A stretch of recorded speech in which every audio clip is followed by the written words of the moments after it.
governance.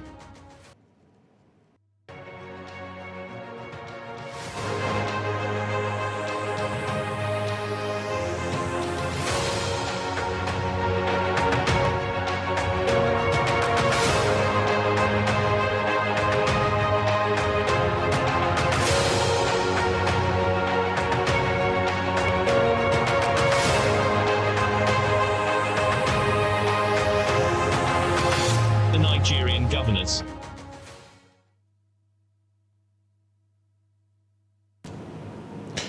Hello and welcome to the program, The Nigerian Governance Live, here in the city of Abuja. Thank you so much for joining us, making our time to be a part of this very incisive discussion this evening. I can tell you straight off that we have a pretty interesting guest you would like to meet, and an interesting conversation we're going to be having on the program today. And our topic of discussion today is governance and leadership models, the challenge of sustaining democratic models in states. Now, many Nigerians have blamed the country's economic and security woes on the fact that down the years, especially since 1999, we have not had good leaders. But is this true? Is a question most people will ask rather. Are citizens being fair on many political leaders that have passed through the political spectrum down the years? What about the citizens themselves? Are leaders to be blamed for the impunity that pervades society, that has eroded basic norms of decency and honesty? Any debate about leadership is a subjective one. People are governed by emotions to reach the judgment, either praising a leader or condemning him. Now, but can there be objective models to define leadership which present governance to the citizens through institutions and performance benchmarks rather than individuals? Like I said earlier on, our topic of discussion today is governance and leadership models, the challenge of sustaining democratic models in states. We'll go on a quick break now. When we come back, we'll meet our guests and we'll get right into the discussion. Stay with us.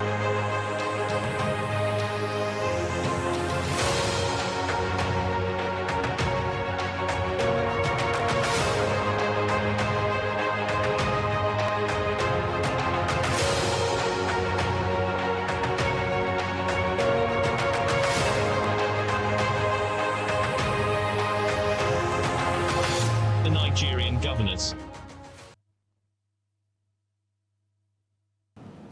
Welcome back, and thank you for staying with us on the program, The Nigerian Governance Live, coming to you live here from the city of Abuja. My name is Andu Nangel, once again for the benefit of those who are just joining us.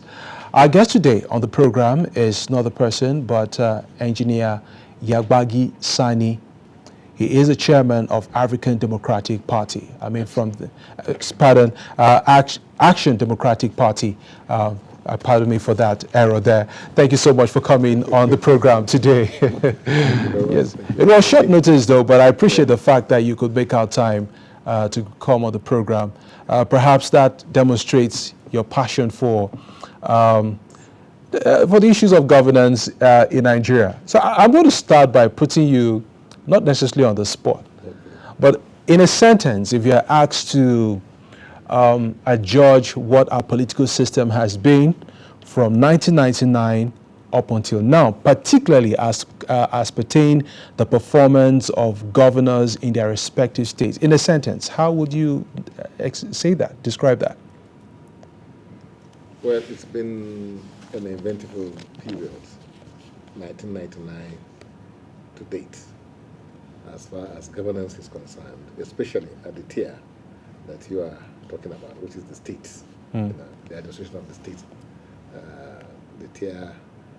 the second tier of the governance in this country. Well, if you look at it against the background of the fact that democracy itself is government of the people, by the people, for the people. So I think Nigerians have not gotten the dividends of that institution as it was expected.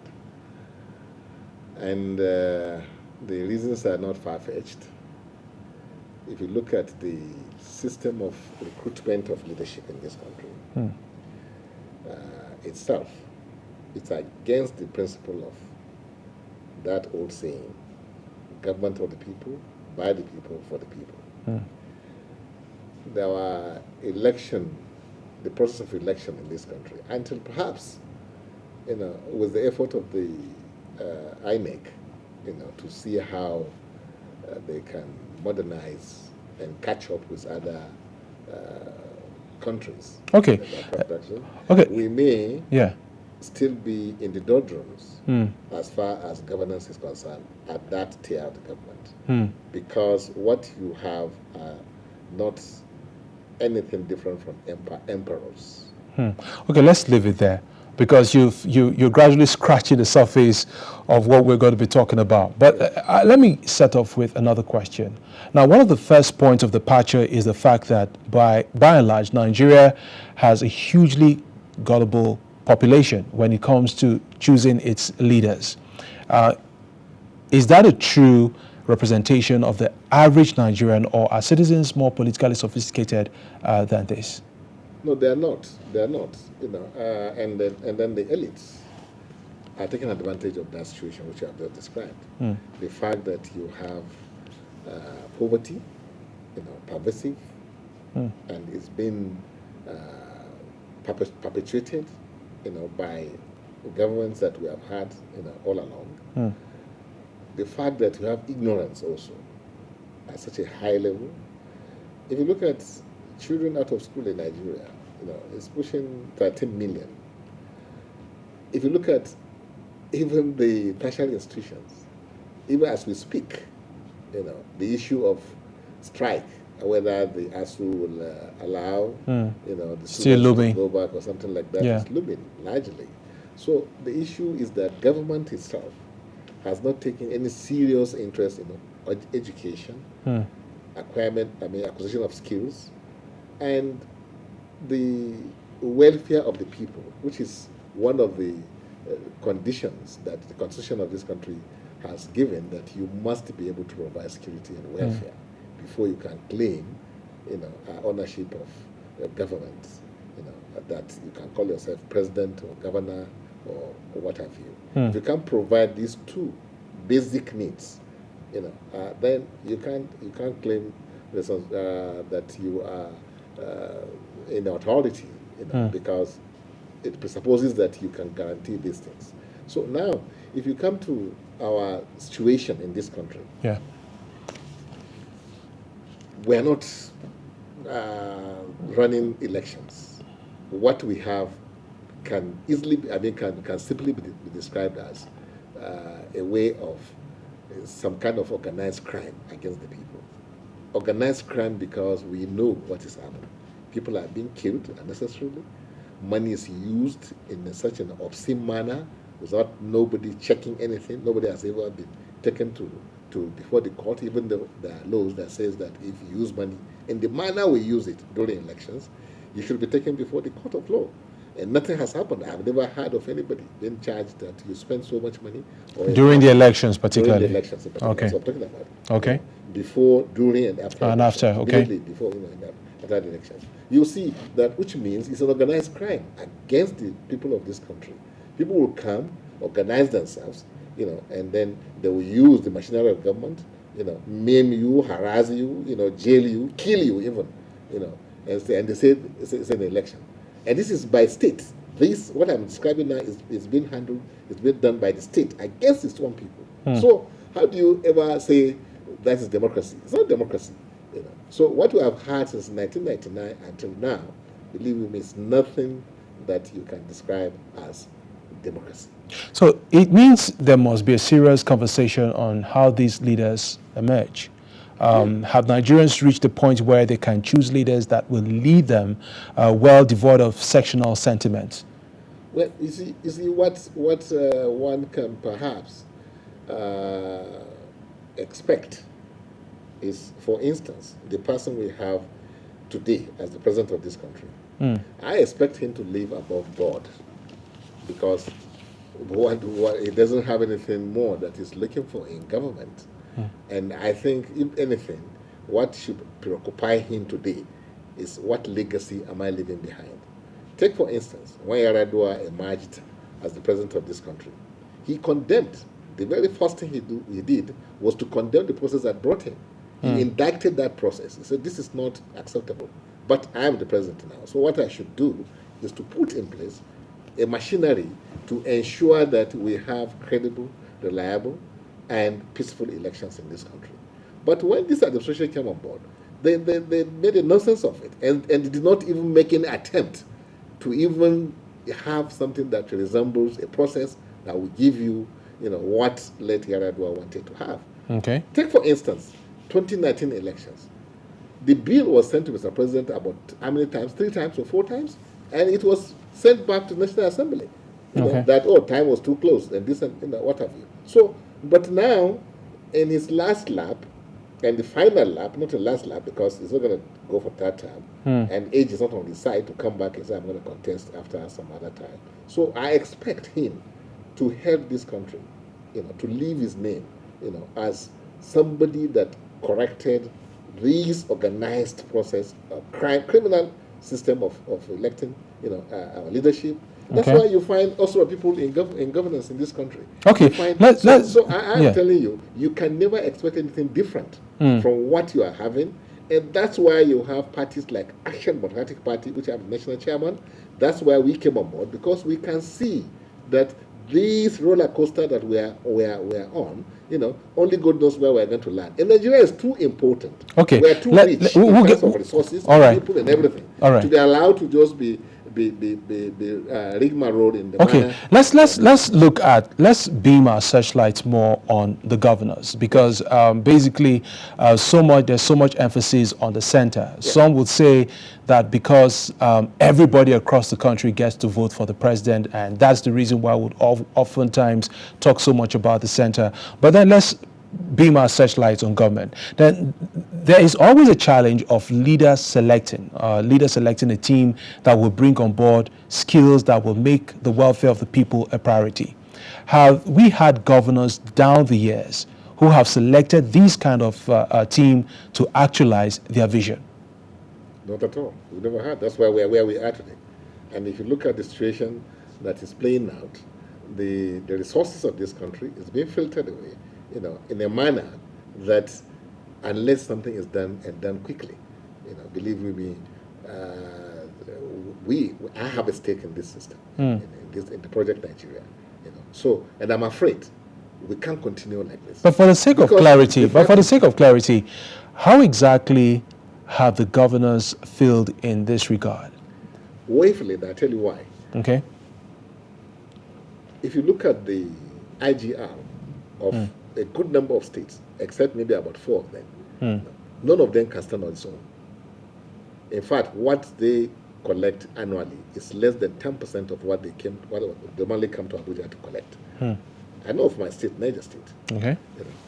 In the whole of each year, maybe they make less than 10 billion naira, whereas they come to Abuja to collect about 100 billion, maybe every month or every something, to go back to state. And what do they do with it? They share it. Because I can't see anything on ground that the money is used for. No wonder we are in this situation of banditry, because the people are tired. Nobody is in any way supporting banditry, because it's the worst, experience that any human being can go through. So nobody is in any way, supporting that. I'm not in support of banditry at all. But when you create situations that will produce banditry, what do? When you deny people money, you can't even build schools for them. You can't fund education simply. You can't build good roads for them. They won't have good hospitals to go to when they're sick. You can't guarantee them, education. What is the use of the government if you cannot provide basic needs, that money was given to you for? You instead will pack their money, go to Dubai or Europe and buy houses, and then you come back, ride some bogus looking. So are you suggesting that things like that? So are you suggesting that just for an example, are you saying that the issue of banditry, as we have witnessed over the past few years right now, is largely a creation of what they call the activities of governors? Certainly. They know it themselves. They know it themselves because you can't put people in the kind of situation they put people under hunger, and you are packing their money, out of the country to use for yourself and your family, and you think they will just fold their arms and watch you, do that. No, you have to make the environment to be conducive, people to have stake in what is happening. Well, there's no dangerous citizen than somebody who doesn't have any stake in what is happening. That's what happened today. The citizens have come to realize that they have no stake in this system. So if it will even, collapse, let it collapse. And anybody that is in charge of that system is the enemy. That's why the elites have become the enemy of the ordinary, citizens in this country. It is the governors that are doing it. They visited this unfortunate situation that we are in this country on us because of the irresponsible manner they run their administrations.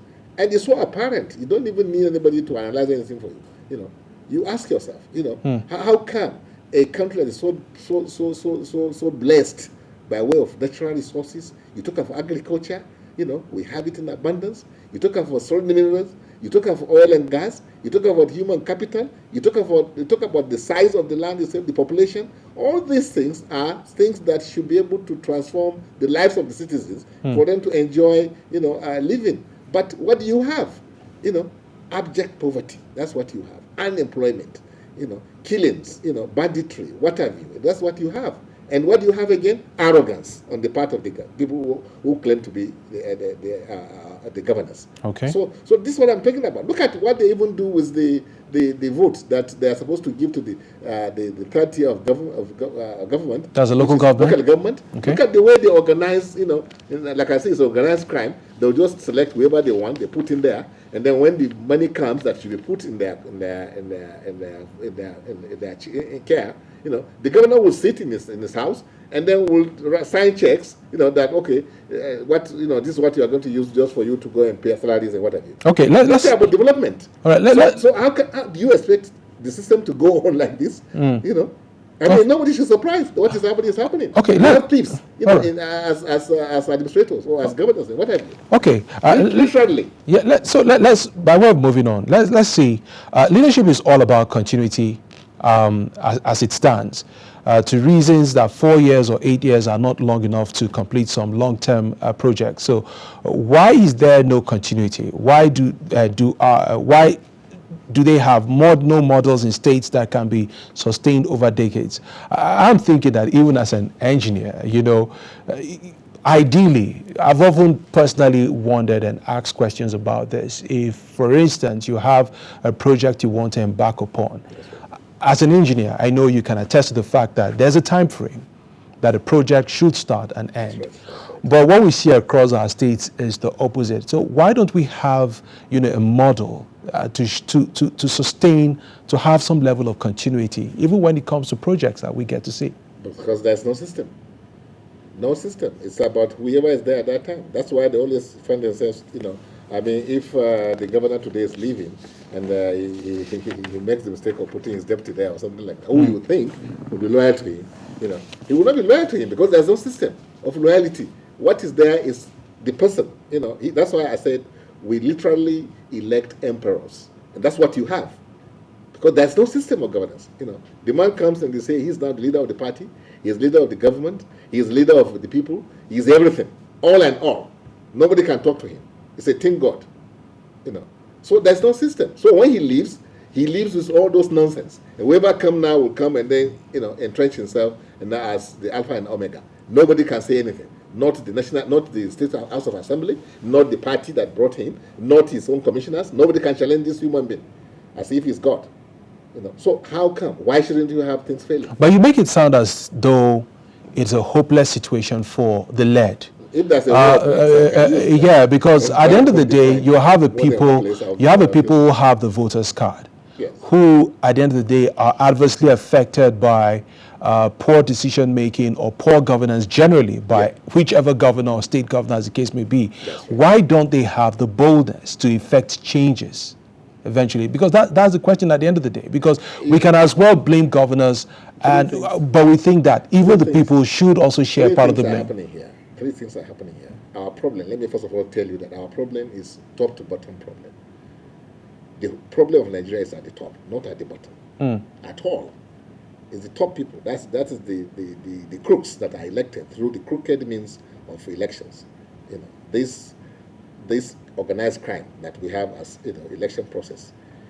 People you throw off. Of course, you have to be a crook to be able to manage your way through that system, and that's what is happening. So number two, you have a situation where people have been pauperized, deliberately pauperized, and then they capitalize on the ignorance of the people, and then they now what you have is what you call state capture. It's like army of occupation, what you have in PDP or APs or anything. They're like army occupation. When you have army occupation, what happens? They have no regards for the people who are in that state. Yeah. They just use their properties and resources and whatever anyhow. Care is not taken. They only rape their women and all these things. So what you have is that what we are having, believe you me, you must understand this, is the worst case scenario that you can ever have in terms of governance in a situation where you have everything that God has given to this country. A Nigerian outside this country is either number one or a very good number two. I always point to Biden's administration, where you have not less than 8 Nigerians occupying very, very strategic positions in that government.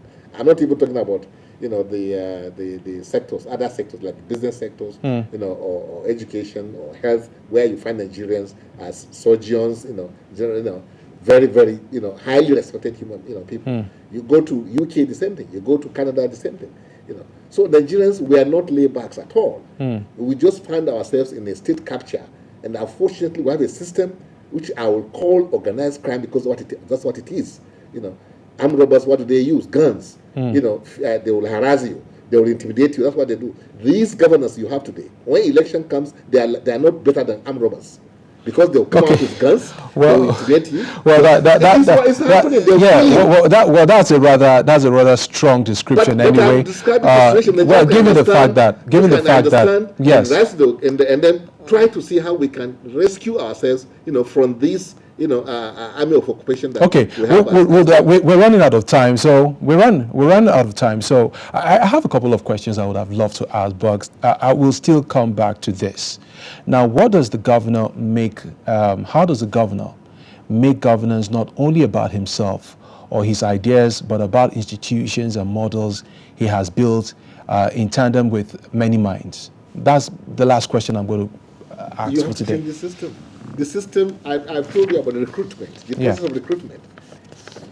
People you have as governors are like traders. They come with a briefcase full of dollars and something like that, and then they will now say they have delegate system where they pack people in the room who do not even know them. They don't know them. In fact, sometimes they don't even appear in front of these delegates.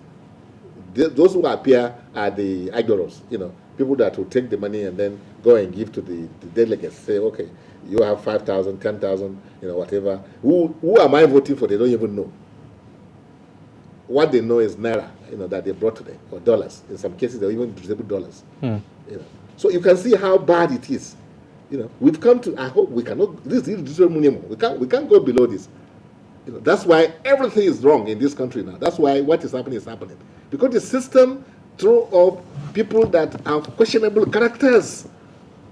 And you are expecting good governance. How? Where will it come from?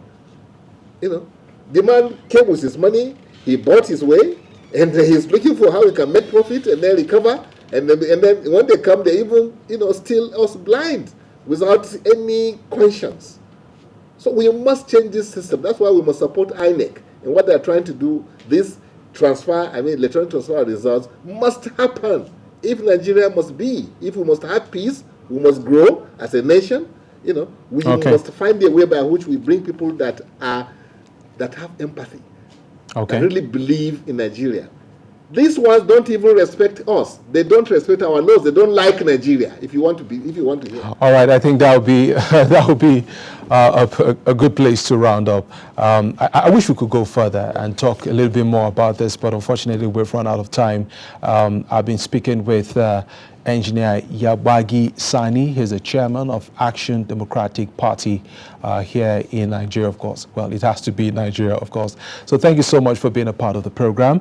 Thank you so much, sir, for coming on the program today.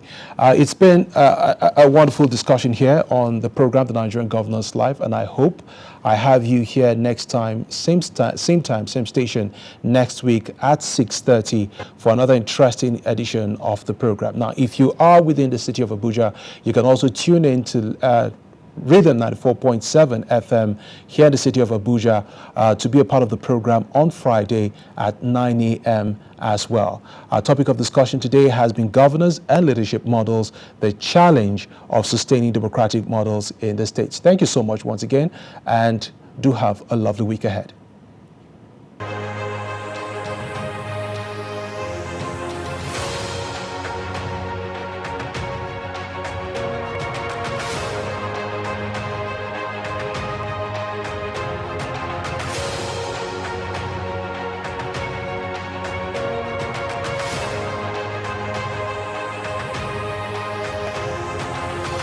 The Nigerian governors.